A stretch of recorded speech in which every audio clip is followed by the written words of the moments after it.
Welcome to Studio ZAM. That's our editorial head office right here.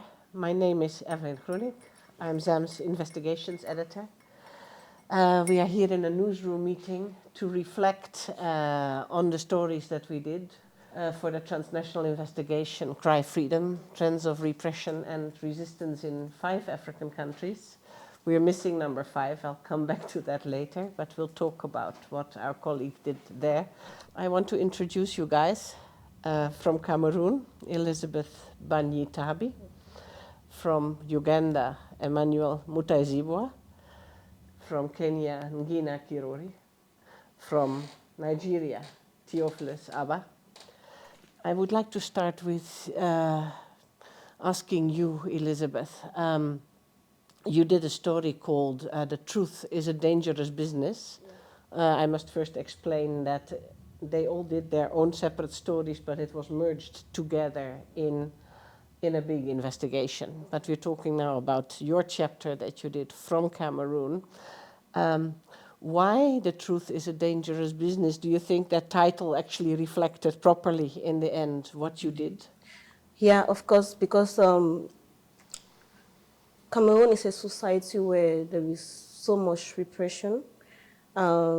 Repression is because there is need for some individuals and maybe some state officials to maintain their stay in power for long. And so they will come up with all sorts of means to hide the truth. And then those who are the forefront of digging up these hidden truths, like someone will say, journalism is not what is known. It is what people want to hide that is uncovered. And so when you uncover that truth and it's exposed, you are placed in, you find yourself in danger. You find yourself like you are no longer secured in that society. So telling the truth or being an investigative journalist or maybe speaking against certain policies that are not favorable to society or to the rights of the citizens is very dangerous. It's very risky. Cameroon is a kleptocracy. Yeah. Where a ruling elite has captured state power for ages, ever since independence, actually. We learned all that from your story. The interesting thing about hiding the truth is that your elite, as we read from your story, actively participates in propagating false news. They even own entire media chains. Right. Yeah. So the business that is not dangerous is the fake news. Going against it is dangerous. The truth versus the fake news. We are talking about interest. And then if somebody has their interest to protect, they will sort all sort of means to be able to protect their interest. And so it might be through the media. And so you have these sponsored media outlets that are being used to propagate the interest of the individual which is behind it. So it sometimes is mostly fake news. And then the media that are there to maybe propagate what is correct, they are not supported. They find themselves in a very disadvantaged position. Like no one will want to align with them because it will not defend your interest. Yeah.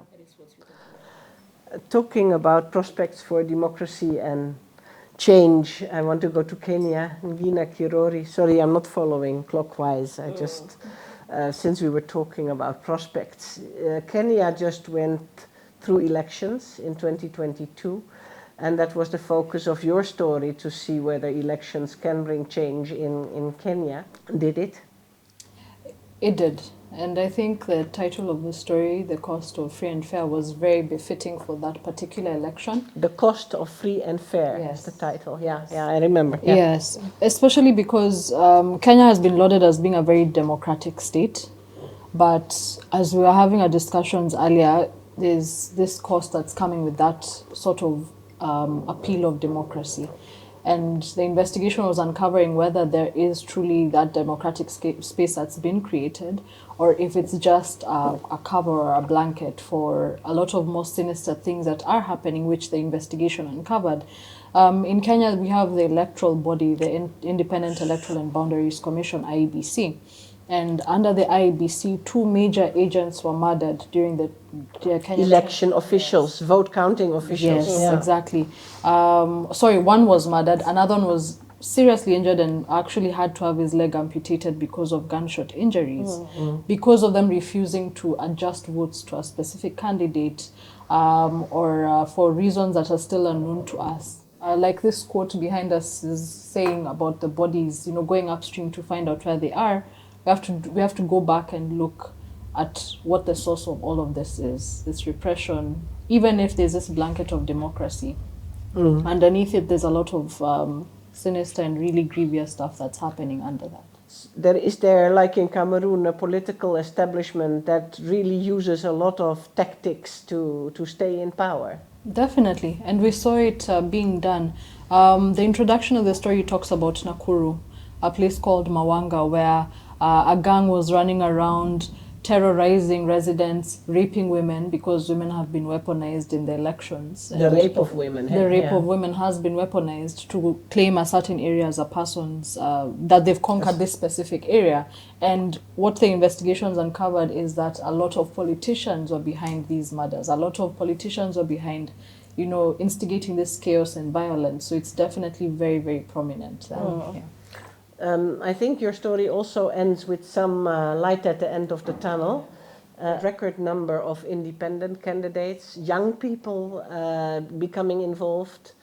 Do you see prospects for change anytime soon? I definitely see prospects for change, and it makes me excited. Like you're saying, it's the light at the end of the tunnel. I think oftentimes we focus on the negative side, which is the burden of kleptocracy, of repression, but the statistics show that about 50% more independent candidates were seen in this particular elections, and more young people are contesting for seats to get leadership roles, to actually represent their constituencies in parliament, and all of these really, really positive changes which have come about, which I think is very beautiful and does show that there is hope for change to come in the future. There are also negatives that you unearthed. I remember a part of your report where you mentioned civil society needing support now more than ever in terms of fighting corruption, fighting for human rights, fighting for democracy and good governance. But the support that they used to get from outside, from pro-democracy donors in, for example, the Western world is dwindling. What is that all about? So in the report, I spoke to the head of one of the civil rights organizations in Kenya, and he mentioned that they're not getting as much funding from different international NGOs or organizations because there's this competition between the East and the West. And right now, China has more of a stake in Kenya. So a lot of these Western countries are trying to take control back and show and exercise their economic muscle. So what that comes with is that if you are criticizing the government as a civil rights activist in Kenya, then they're going to shrink funding to you to make it appear that they're more aligned with the Kenyan government. And I remember talking to an activist called Ruth, and she was telling me how at one point she had to flee from the country because she talked about police brutality and she criticized the government quite a lot, and then she had to come back, and then she was constantly threatened.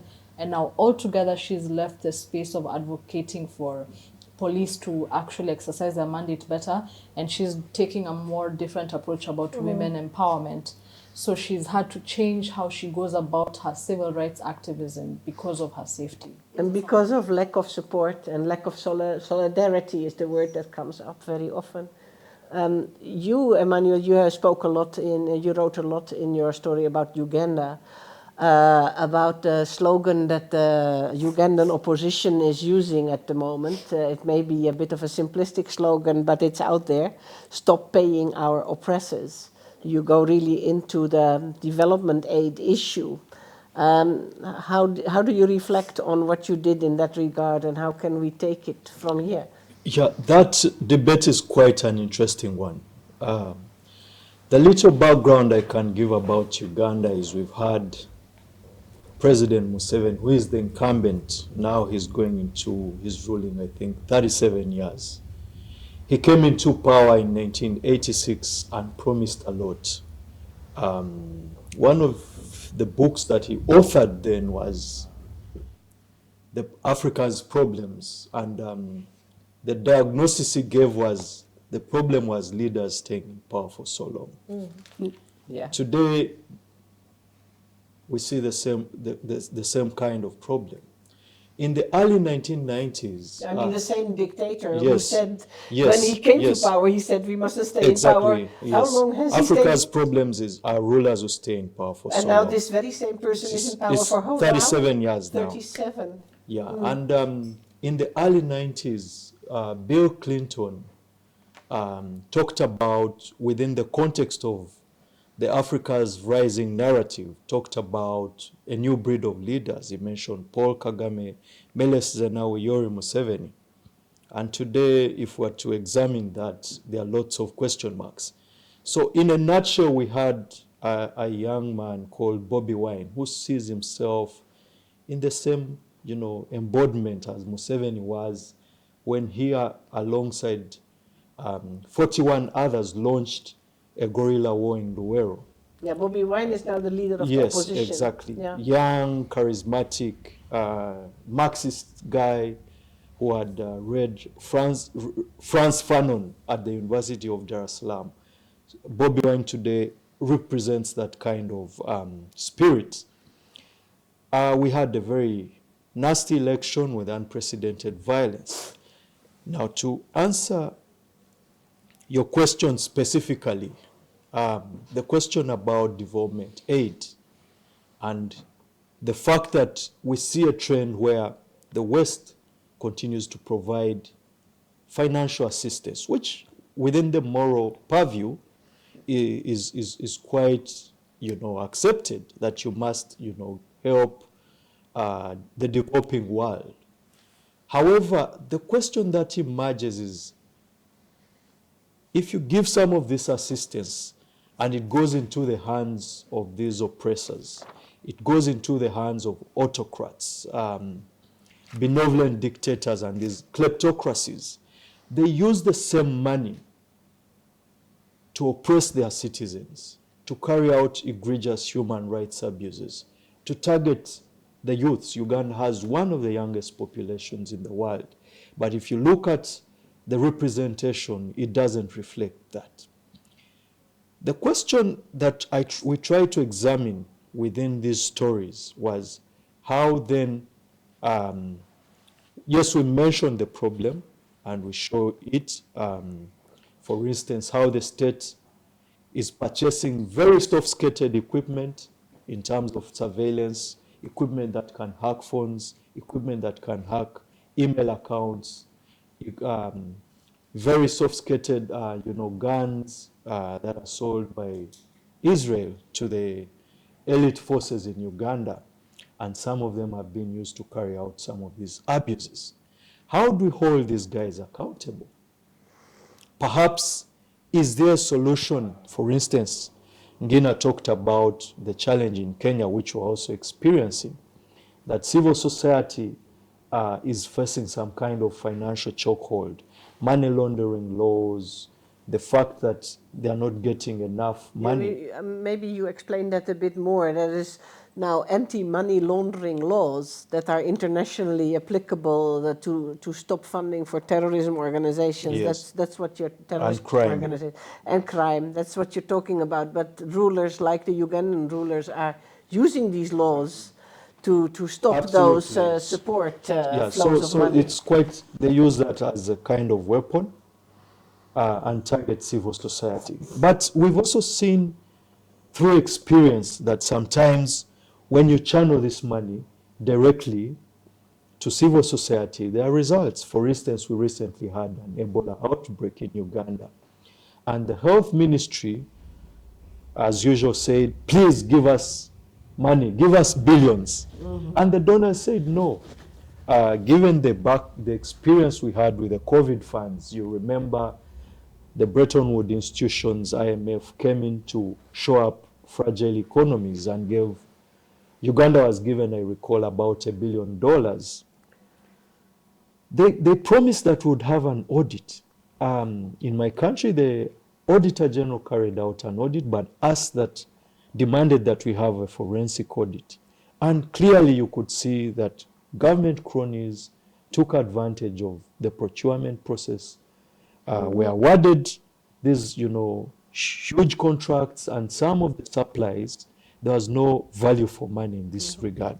Just for them. Yeah, exactly. Yeah. So, actually, COVID was the COVID fund aid. That was something that we found in all 5 countries. Yeah. Yes, exactly. Yeah. So that it is just stolen. In summary, the IMF and the others have been, I would say, complicit sometimes in this question of governance and the rule of law and human rights, because they do not do enough to hold governments accountable. And it has become now more complex in regard to the fact that sometimes there are competing interests. The Far East, China and the others are giving money without conditions. And sometimes the West is also looking at business interests.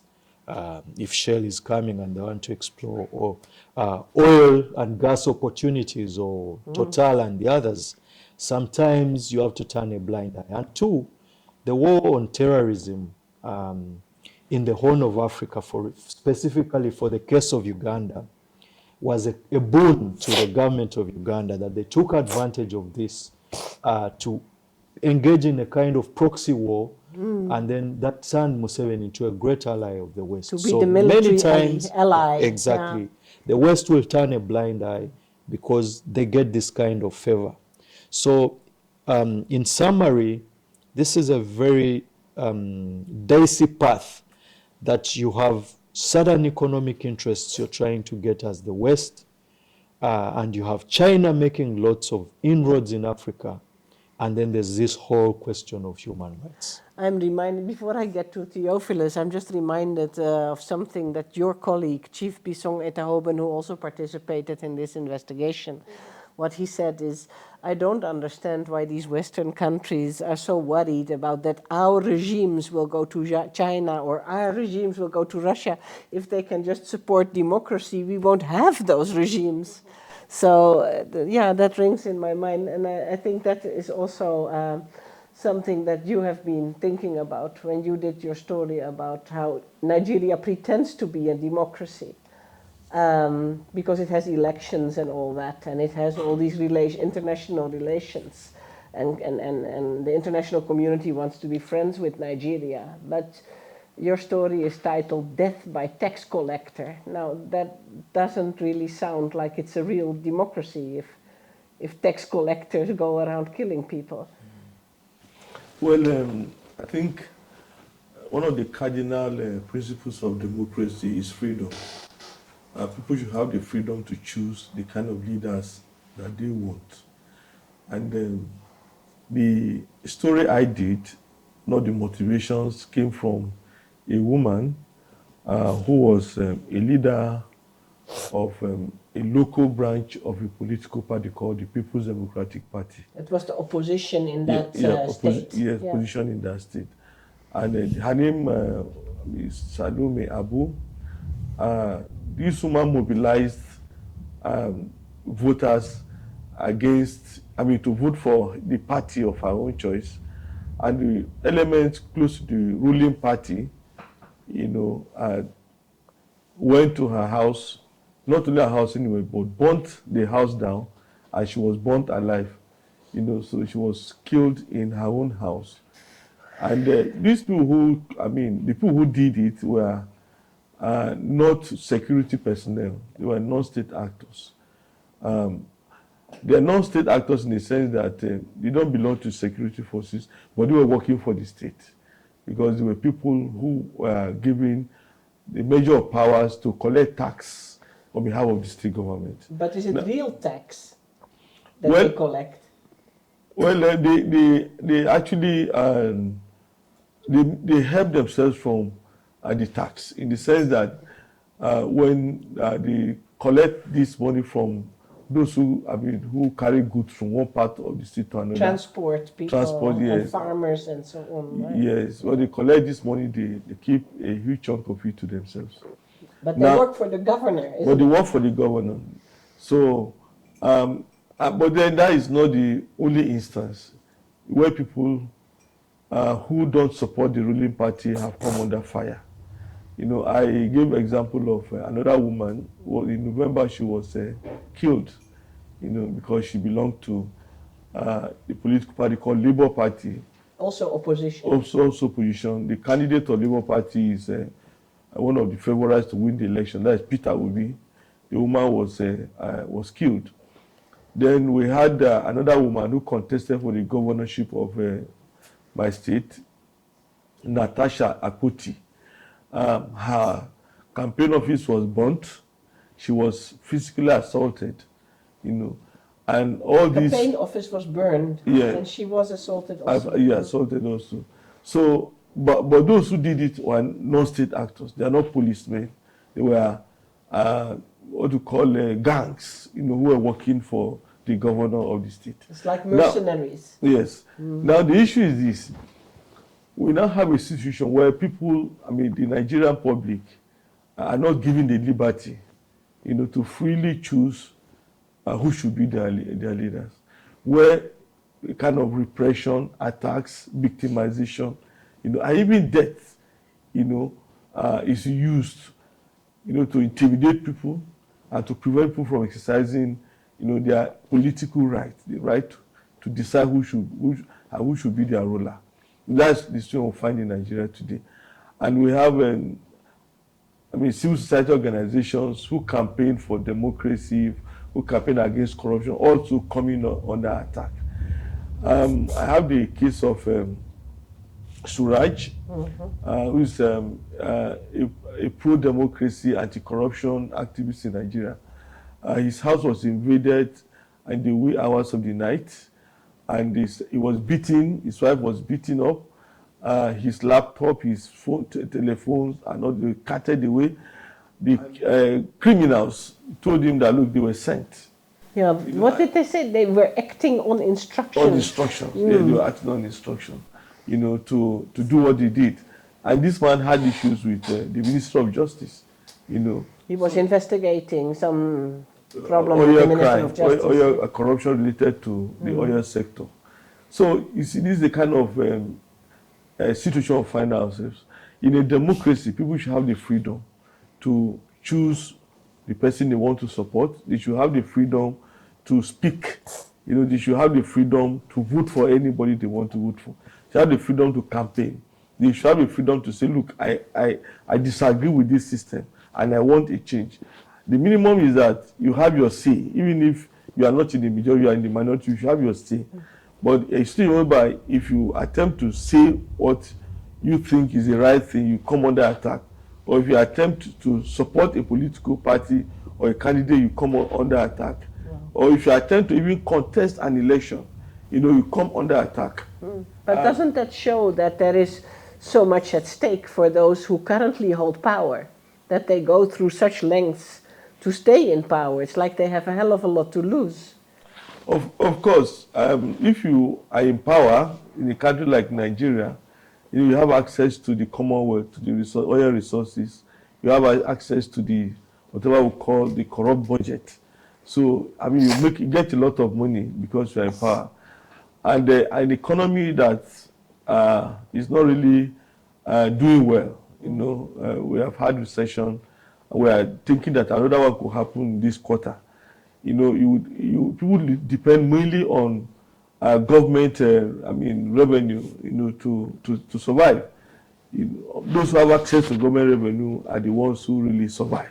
You know, but those who don't have access to government revenue, I mean, don't. So those who are there already wouldn't want to leave. Yeah. They want to be entrenched. They want to keep on milking the common boss to their own advantage. Anybody who is a threat, you know, to their continued, plundering of the resources of the country, you know, is doing so at a risk. Not just politicians, but even journalists. You know, the data that we gathered, you know, were almost 300 journalists had come under attack in 4 years. Yeah. You know, and to me that is a lot. You know, making journalism a very risky profession in Nigeria. Yeah, yeah. There is a parallel that we found, right, in all the countries, including Zimbabwe. I'll talk about Zimbabwe now on behalf of our colleague who's not here.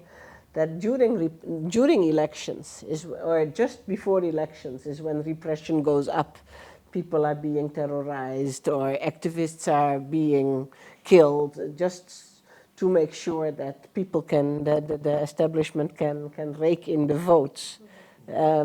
In Zimbabwe, we have a ruling party, ZANU-PF. Our colleague Brejmalaba investigated human rights violations in Zimbabwe. And there were shocking data, actually, about 2,000 cases of assault of ordinary citizens and people who think about voting for somebody else or being active in some kind of civil society organization get beaten up, houses get burned. There were 2,000 cases per year, and then you just see it spiking every time there is an election. And the government is actually very honest in Zimbabwe. It says we don't have human rights for those people. That's just people are being bad, and then they mustn't have human rights. So that story was titled "No Human Rights for Bad Apples." They call them the bad apples. And what is also a parallel, I think, in all the 5 stories, and we used, I think we positioned the Zimbabwe chapter to highlight this specifically, is how people then want to leave. I know from Nigeria, Cameroon, lots of people want to leave. Even Uganda, your intellectuals, your authors are leaving. Even some Kenyan authors are now living in London. In Zimbabwe, like, there's an estimated 1/3 of the population that is not living in Zimbabwe now. And it's a bit ironic, perhaps, that we in our governments in Western countries are so worried about immigrants who come here from the developing world. Especially, it's a problem when they come from Africa. I'm coming back to this. There comes a point where we need to stop just pulling people out of the river and go upstream to see who's pushing them in. Because how can you talk about the problem of a lot of immigration if you don't see why people are leaving? Do you guys think that the world knows enough about, maybe after Cry Freedom they know enough, maybe still not, about reasons why people want to leave like a country like Cameroon? I think more needs to be done to expose the reasons why people are leaving. Because what the world may know is that Africans are hungry, and that is why they are running away from their countries. But that's not usually the case. Africa has plenty food, but the system is not favorable to the younger generation. There's a lot of unemployment. There is a lot of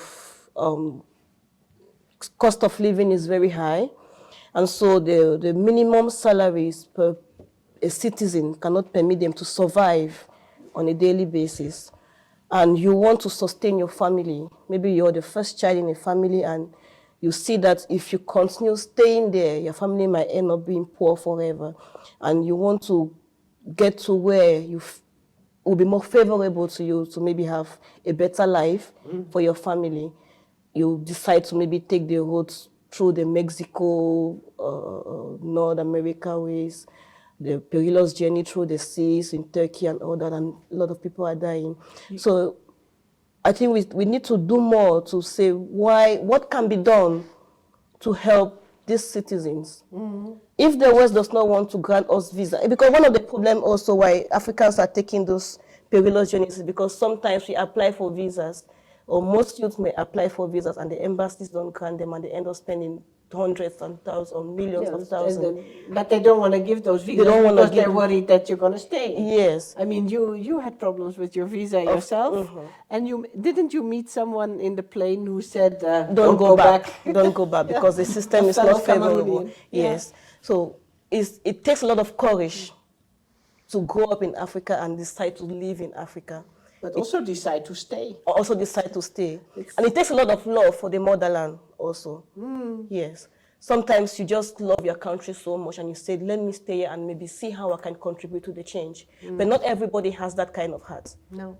People want a better future for themselves and for their siblings. And so they will want to always go to the West. And you said it's not so much to do with hunger, but maybe you can't get a job. I remember today we were meeting a few people at the Ministry of Foreign Affairs, and you told them, even if you qualify for a job and you should rightly get that job because you're the best candidate, they just want you to pay money that you don't have to get that job. So high level of nepotism, favoritism, yeah.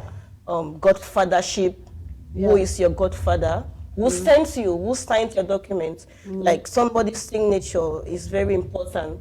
And if you're unable to have that kind of signature in your document, you may not have it. Yeah, they always say it's not what you know, but who you know. Who you know, and who knows you also. Yeah, but in Cameroon, I think it's gone to an extreme.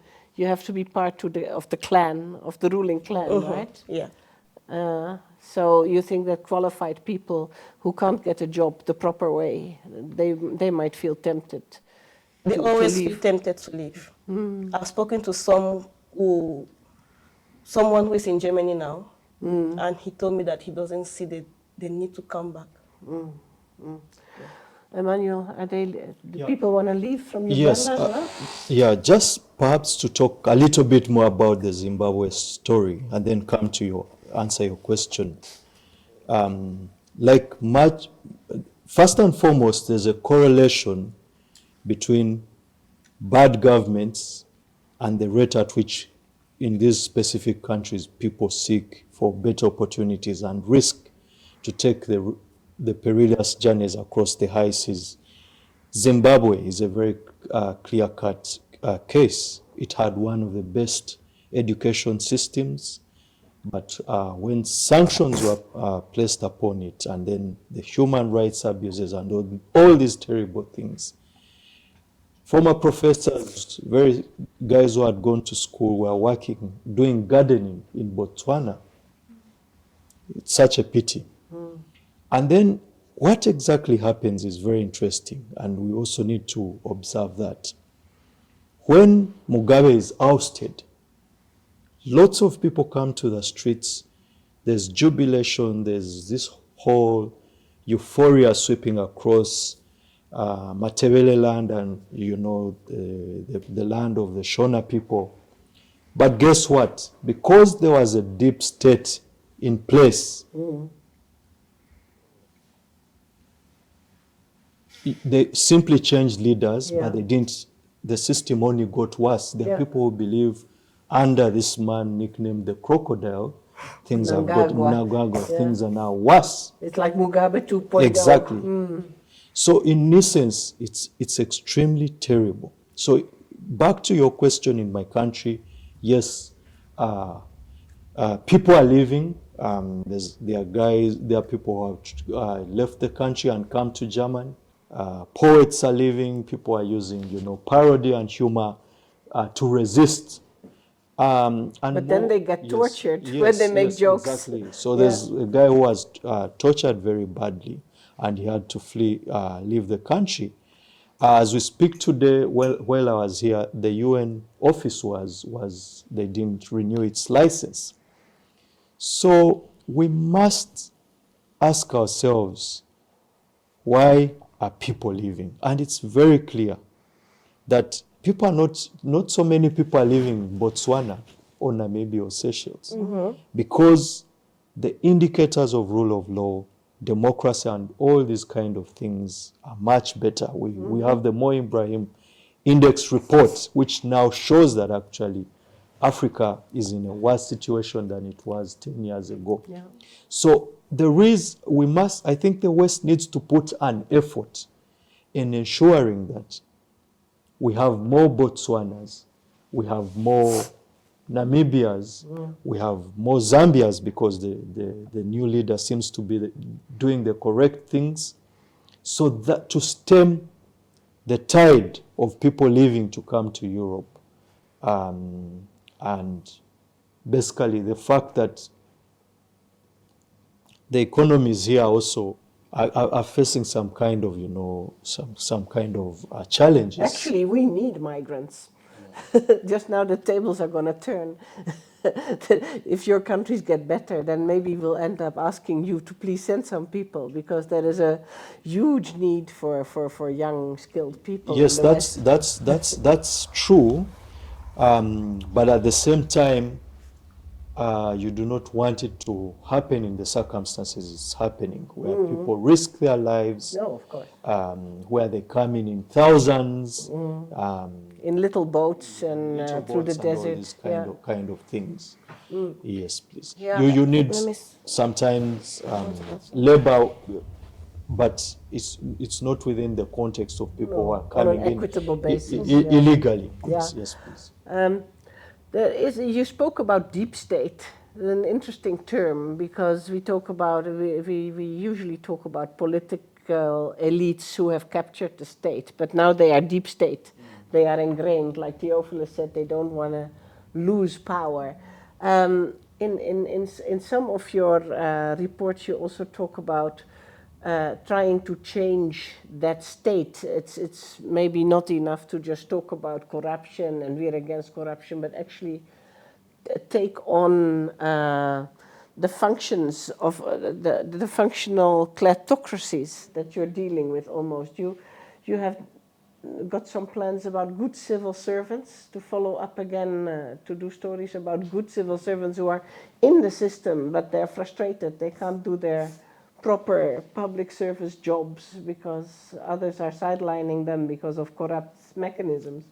Yes, the fact is that many skilled workers, many professionals, medical doctors especially, nurses and medical doctors are leaving Nigeria in droves. But it's projected that in the next few years, you can hardly find a doctor, a good doctor in Nigeria. Most of them are writing qualifying examinations to leave. But in the midst of this exodus, there are few persons who will say, I am not going. I'm staying back. This is my country. We have some doctors, specialists, consultants who will say, I'm not leaving Nigeria.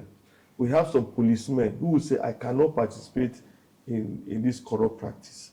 We have some church leaders who consistently preach against the system. So we have, a lot of Nigeria, even civil servants, who are marginalized because they don't want to participate in the corrupt system. There are so many of them. But the fact is that, they are not encouraged. Nobody hears their voice. There's the story of a police officer. He was a commissioner of police in a state. And he was, enticed with a huge sum of money to turn an election result against the opposition. This man said, no, I have not. He refused to commit fraud. He refused to commit fraud.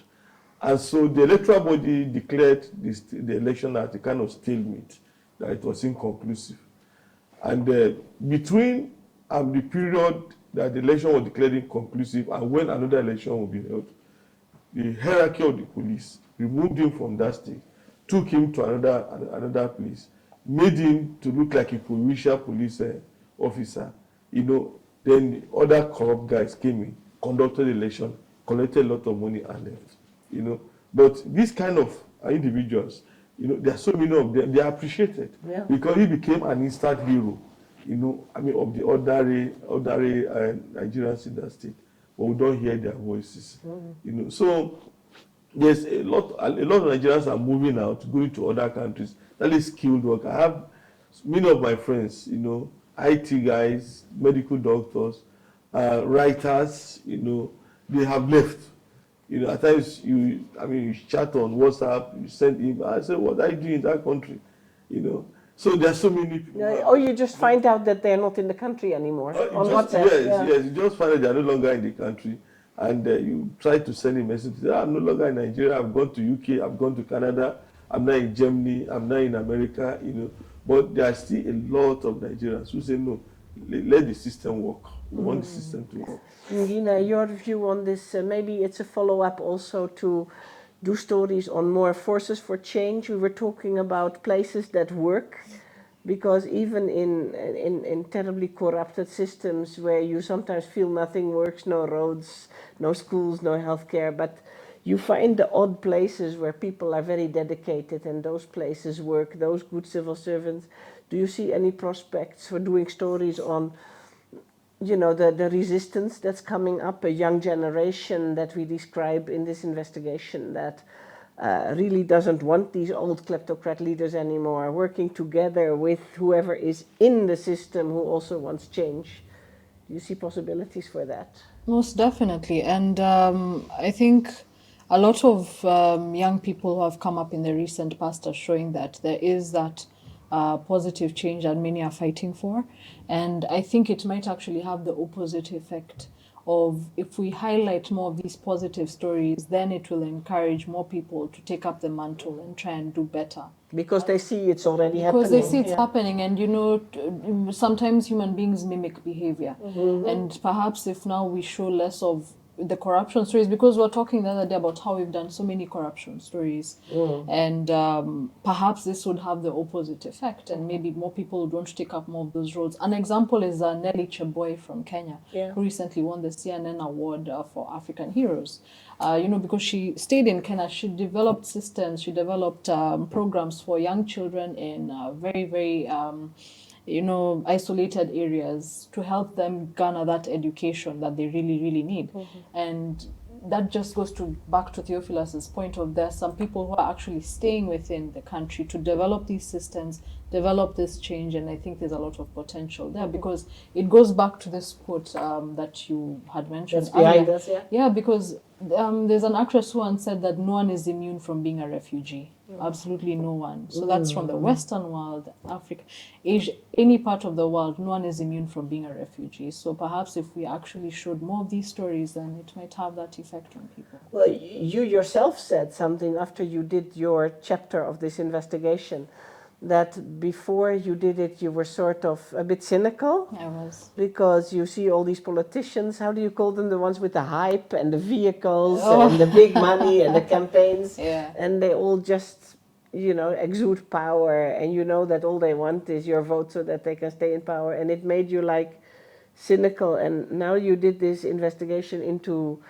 a lot of independent-minded people coming up and wanting change, and you said it made you feel more hopeful yourself. It did make me more hopeful, because then I think most of my colleagues can agree, sometimes you absorb your environment, and once you've been in an environment that's so corrupt, that so has a lot of kleptocracy involved, has a lot of repression involved, you absorb that and you think that that's the norm, when actually it's completely abnormal to live in certain systems like these, where things are not working and you have to remove a bribe for something as simple as getting a visa, like in Elizabeth's, you know, or just getting a work opportunity.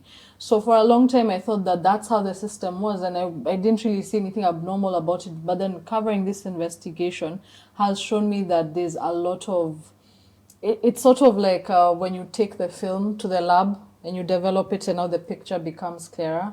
That's how I would say my experience was, because before I was just looking at the negative film, and now it developed in the studio and I saw it and I'm like, okay, there's actually a backside of this story which would be able to enhance change within the region, which would actually have a better effect. I'm reminded of something that your colleague from Malawi, Josephine Chinele, said recently, that in our African countries things have been normalized.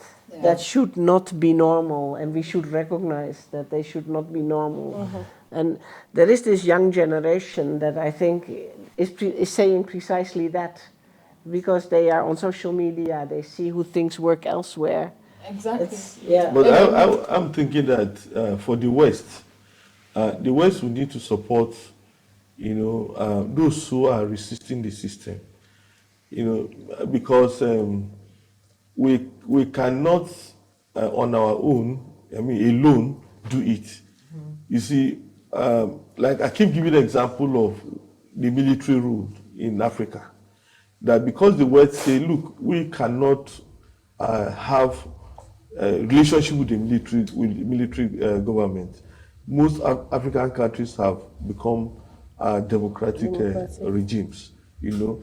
Now, if the West will ignore, turn the blind eye to the kind of repression that's happening in Africa, you see, this situation where more and more Africans are running away, are coming to the West, taking dangerous route, will continue. You know, because we are saying, oh, there are some Nigerians who are resisting, there are some Kenyans who are resisting, there are some Zimbabwe who are resisting, but then we need the support of the West to say, look, we have observed that you are not doing the right thing in your country, you are abusing the rights of the youth. You know, there are no jobs for your youth. You know, you are mismanaging your economy, and that is why these people are leaving their countries and coming to our own country. You know, you must, you know, do this. You must do that. You must put this in place. If we don't do that, you see, it will be a very long journey, because some people come under so much pressure that they will give up. Yep. I say, well, I'm not the only one. You see that they give up on their campaign, or they tell their children, you also fly away, leave this place, because this is too dangerous. You cannot survive in this environment. Actually, that's what happens in Nigeria now. You know, when people train their children, their daughters, boys, go to Canada. Yeah. So you see, they're writing exams that will enable them to get admission to Canada, enable them to travel abroad to go and work. And also, many people are not thinking about Nigeria. But then we have a lot of potential. You know, we have resources, human and material resources that can develop the country. Kind of resources we have, many developed societies don't have. So, if we allow these young ones to live, you know, the situation will continue to degenerate. Yeah, and I just want to ask something like, what about those who are not from families where can afford education in Canada? What happens to those ones? Like, you are from a very poor background and your family is barely struggling to feed, and you don't have the possibility of getting an education in a school where it can enable you to have admission in Canada. What becomes of your situation? Yeah, no, those were the people who will end up going through the desert, I guess. Maybe let me try to answer that. There's nothing absolutely wrong with coming to the West, for instance, just like someone can leave the Netherlands and come to Uganda or Kenya to seek education. It's part of diversity. But the question of concern is when you live against your wish. Not just to see Exactly. and broaden your horizons. I mean, you can come to Europe Yeah. for tourism purposes, to learn, to engage in scientific research and all these kind of things. That's acceptable. But even look beyond Europe, we have what is known now in our own countries, what we call modern day slavery, where our young girls in Kenya, I know it's quite common, and in Uganda, they go to the Middle East, and it's horrible.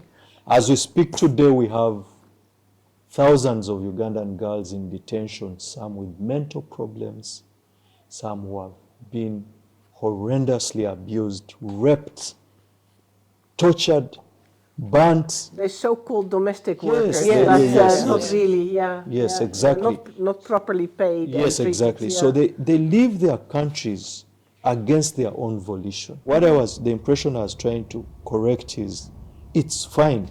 You can come to Europe, you can come to America within, proper circumstances. But when your government hounds you out of your own country, this is where the problem is. Yeah.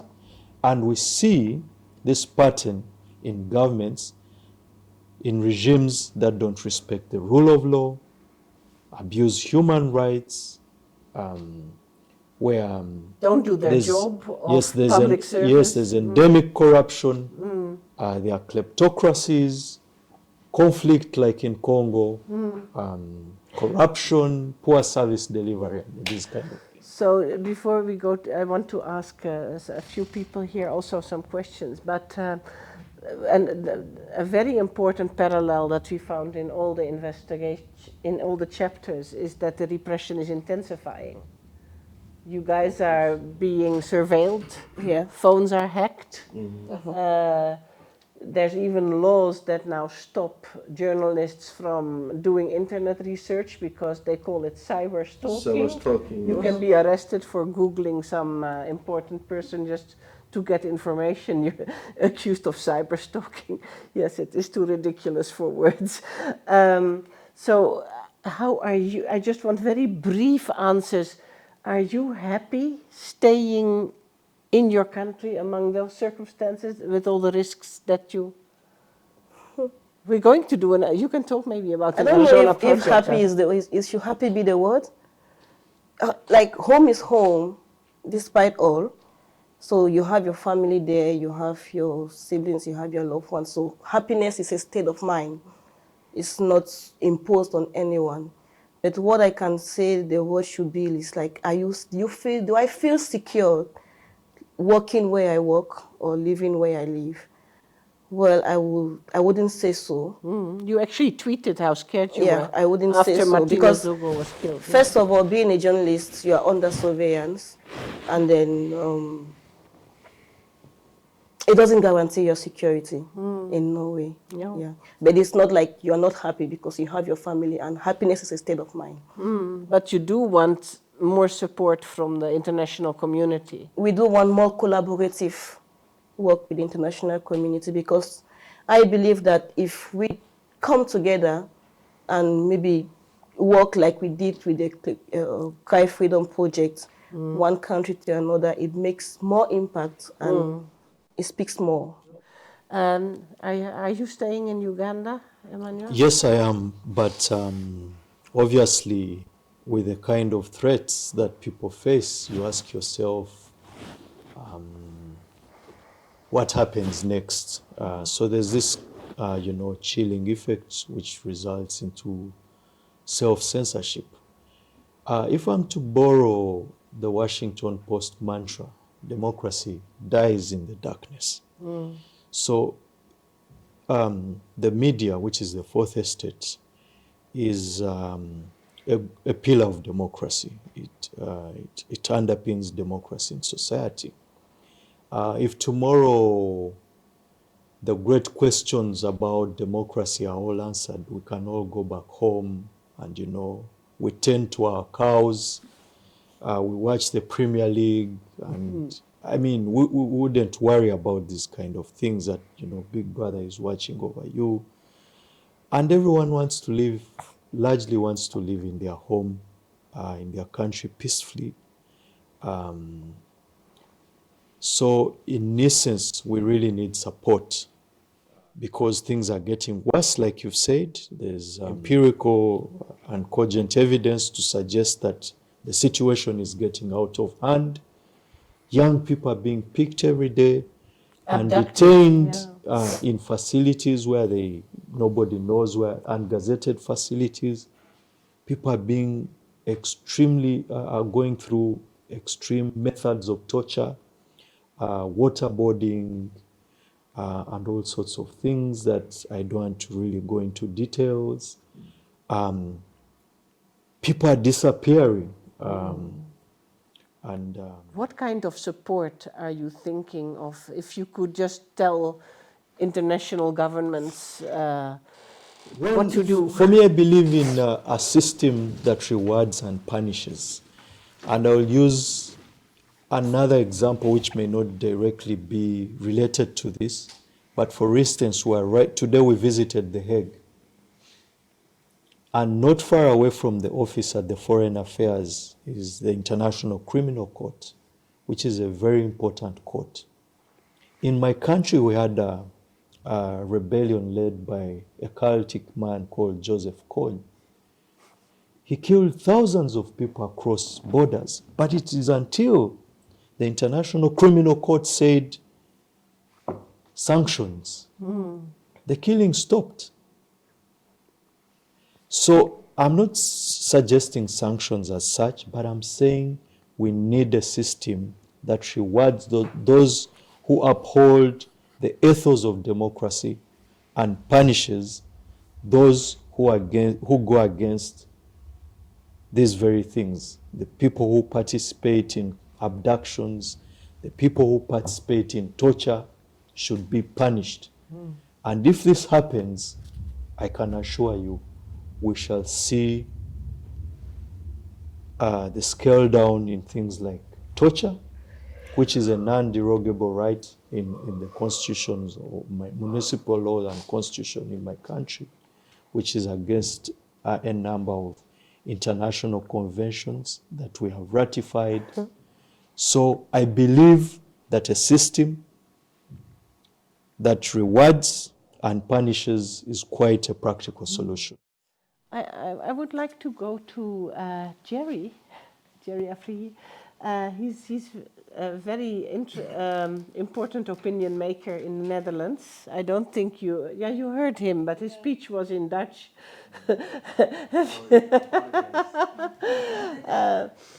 He spoke about how important it is to find solutions and found solutions in a non-racial democratic way like Nelson Mandela did. How do you see from your perspective as somebody from Ghana, right, who lives in the Netherlands, and you have to deal with a lot of racism in the Netherlands, and you're very vocal about fighting racism in the Netherlands and all the anti-immigrant sentiment. When you hear all this, what they're saying is that, yeah, we want to come, we want to see the world, but we don't want to come in leaky boats and die in the desert. Do you think that is something that should be made known more in the migration debate in the Netherlands? Because usually it's only about people who are here or who come here. It's never about where they come from and what's happening there. First of all, I did my speech on purposely in Dutch because this is a country that is keen to prevent looking into the mirror. And I wanted to use the language that she could understand and know that when we're talking about the legacy of Mandela, but especially when we're talking about South Africa, that this country contributed to the situation. Yes. And so what I've learned is speaking the language that she understands and make sure that she knows it's about her. Yeah, it's that's her exactly story. What Nelson Mandela used to do, try to talk to people in their language. He always tried to do that. Definitely, yeah. And that's the case. And speaking of, I hear many times people will tell me, and I'm not talking about white people who say that, or racist people who say, go back to your country or such. But there are Ghanaians who will say, hey, with all your effort and everything, wouldn't it be better if you are in Ghana and giving this effort and fighting for the future of Ghana or Africa, for that instinct? But for me, I'm exactly doing that. If you ask me, I'd rather fight behind enemy lines than fighting at home. Because when you are fighting at home means you are losing. When you are fighting behind enemy lines means you are closer to making progress. And the reason I'm saying this way is that fighting racism here, I totally understand that a small kid, born, growing up in Ghana, and maybe being in a situation, it doesn't nowhere near goes for everyone, but being in a dire situation, I do understand that you are not thinking about racism from white people. I do understand that you are thinking about how you're going to get your next meal, how you're going to get to school, how you're going to finish school, how you're going to make something out of your life, and maybe, being so romantic as we are, how we're going to help our parents, to and like their efforts. But for me, living here, I do see that there's also a power behind power. When you are in Africa, you are dealing with what the in a way as something like black supremacy, the ruling elite, that looks like you, and it's hard to overlook that and to see that there's also power behind power. We see how African leaders, when the West is like, Joe Biden is like, come here. And all of a sudden, we leave everything and go there, for a photo op, shaking. Or when the colonizer died in England recently, Elizabeth, when she died, what happened? African leaders who went there were treated very poorly, like they are not leaders. And I'm like, man, she can treat me, those people can treat me even like that. How come our leaders are falling for these things? So you are seeing power behind power. So I do understand that we could use the power that the West still have, we could try to use it in a positive way to maybe make sure that, for example, when a sanction was mentioned, that all of a sudden people start acting right. It's not how you want to see it, but the situation may be required for us to take measures that is not normal, because we're dealing with abnormal situations. And I'm hearing this and it hurts me, because I do think that in the end, no matter how much we can ask from white people in the West, we still have to do the work. We still have to go through.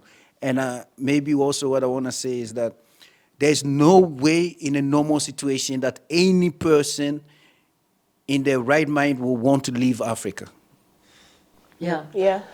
When you say power behind power, I'm reminded of something that it came up in conversations here at ZAM, where you see that a lot of Western governments actually behave like they're quite happy with the African elites, the political bosses, as long as they sign the contracts for the natural resources and as long as they sign the infrastructure That's also the contracts. case. And they will deliver, like you said, Emmanuel, they will deliver weapons to Uganda and all that. And is there any way that there could be an international collaboration to change what you could call a poisonous partnership? It should be. And I think that I'm very happy that I'm here right now, because I feel like we are fighting the same fight on different parts of the ocean. When I came here, I was at the age of 11. Before I came here, I was already had this mindset that Africa needs to be freed from others and from itself. So I always was into this. And the reason that I'm fighting the fight I'm fighting here is because I saw it with my very eyes and went through, experienced it with my very own flesh and blood, how much oppression comes in different forms, and exclusion. I've seen it, how come, they told us that the country is full. Yeah, And then a few months later, Ukraine happened. And they say we got more than 80,000 spaces. All of a sudden, something changed when the colors changed, So we are fighting the same fight, but I think we can coordinate it better. And I think that the way to coordinate it is for me to have these type of moments to listen and to have conversations where I could be amplify your voices, and where you can also show me how my actions here could better reflect, but also better help the situation. Because I have to admit, I am in a better position. I'm not going home and fearing for my life. And maybe I'm fearing for all the racist shit I will get in my mailbox. But that is okay. But I know you are doing this again with fear for your life, and for me, it's heroic act, because it's not only the love you have for your country, but I think it's also the how much you hate oppression, that you really want to do something about it, and how much you love also your people. And I see it and I feel it in your voices. And for me, I really hope that we can find a way, because there are others like me who work in here, who are very interested recent year, also thanks to Wakanda, who are very interested in the continent, all of a sudden there were Ghanaians, they left, they were ashamed to be Ghanaians. They were like, I'm from Caribbean part of the country, and then Wakanda came, then they were like, my name is Kofi, what you talking about? And we should use all these things for the better. And I don't want to take too much space, but I really want to say, I'm happy for what you said, that we should shine more light on those who are doing the work. And, and I don't necessarily think that when we shine light on those who are doing the work, that we're going to diminish those who are oppressing. Because you are doing a work against something or for something. And I think we should still have a story to tell about those who are trying to demolish Africa. But I think that, yes, there are so many stories that we should share to empower the next generation, so they will believe that maybe they are not gonna fix everything, but they could make sure that we get closer to a solution. Thank you, Jerry. That was, yeah. Okay, thank you very much. I just want to send across this message. I don't know, whosoever may watch this, it could be maybe my own Cameroonian brothers. I know that not everybody will have the same opinion like us. Some are very comfortable with their situation, and some might even hate us for what we are doing. But one thing I know, one thing that drives me is that it's not hate for the country. It is actually love for the country. Yes. It's because we want a better future. I always say that I feel like I have the duty to create a better space, working space for future journalists who are coming up. Most of them will not even know, even those who are in school right now, they don't know what's the reality on the ground. So we are saying this so they can better prepare themselves. And it's always said that to be forewarned is to be forearmed. And if they cannot be armed, maybe some of these systems should have maybe liberated space for more press freedom. Because at the end of the day, the press is the most powerful arm of the society. Well, it's like we rehearsed this, because I wanted to ask a question about the press. I don't know if Anneke would want to engage with that. When I look at the migration debate in Holland, it's always about whether we want migrants or whether we don't want migrants. But it doesn't really go deeper than that. No. We welcome them, yes, we are progressive, we welcome them. No, we are right-wing, we don't want them.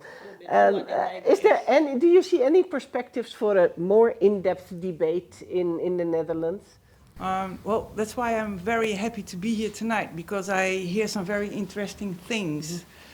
Normally in the West, in Europe, we tend as journalists to take a view on the black side of Africa. We want to show the negative, we want to show the corruption, because for us that's, and what I hear tonight is, okay, let's show the powerful people, let's show what the Africans can do, and I think we have a duty to show that side of Africa, instead of always showing the black image. And the more we show the positive image, the more Africans will see that they can do what they can do. What I see is a lot of powerful individuals, but together I see not the power they can have together. And I hope that if we journalists in the West can work together with the journalists in Africa, we can make a much stronger image, and for the West and for Africa themselves. And I think that's what we should do, and I feel that as a duty as well. That's also what ZAM tries to do, so. My question? Yeah? Okay, so here's my question. It's more of a comment than a question, but it's something I very much admire and hearing you all talk, because I have lost my passion, my motivation, which is what I was telling you all earlier. To the point that now I'm like, oh, I don't care about my job, I'm going to quit, I'm going to find something else. That's something a lot of people do not have the luxury of. You don't dare. Exactly. Hunger.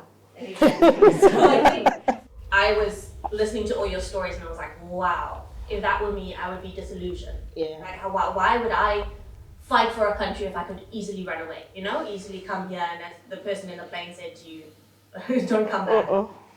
And I think what it is that passion, that motivation, that wanting to see your country better, wanting to see your countrymen feel better and do better.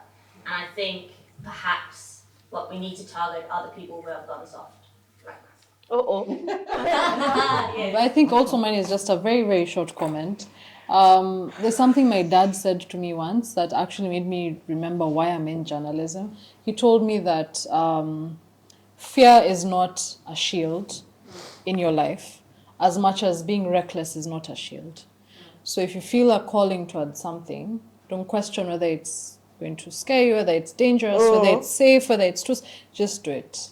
Because that's it. Like someone said, journalism must be some sort of madness for us to actually put ourselves in these risky situations on a daily, weekly basis. And the only reason I can find is what my dad said. It's that fear is not a shield as much as safety is not a shield. So you never know which situation you're going to find yourself in.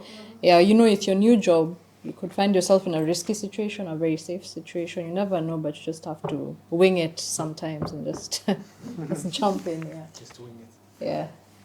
Yeah, maybe just to comment as well.